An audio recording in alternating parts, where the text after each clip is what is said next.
तर नमस्कार मंडळी.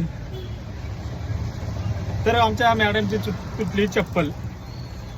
तर लय फिरलो पण चांभार काका काय कुठं सापडले नाही.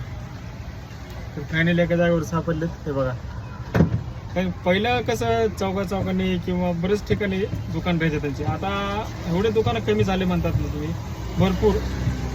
कारण की ती जुनी पिढी आहे तीच धंदा करते सध्या.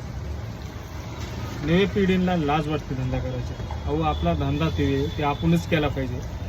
जसा फुलं विकणारा माळी हा फुलं विकतो, चांभार चपला शिवतो. बरेच धंदे लोकांनी बंद केलेत आणि नवीन पिढीला लाज वाटते. त्यामुळे आता ही शेवटचीच पिढी आता ही बघा.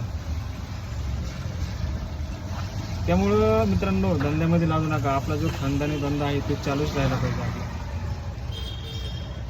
बापू तू रिक्षा चालव. मी तर रिक्षा चालवणार आहे.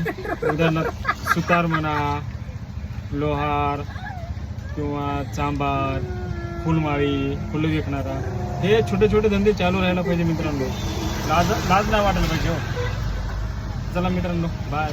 बाय.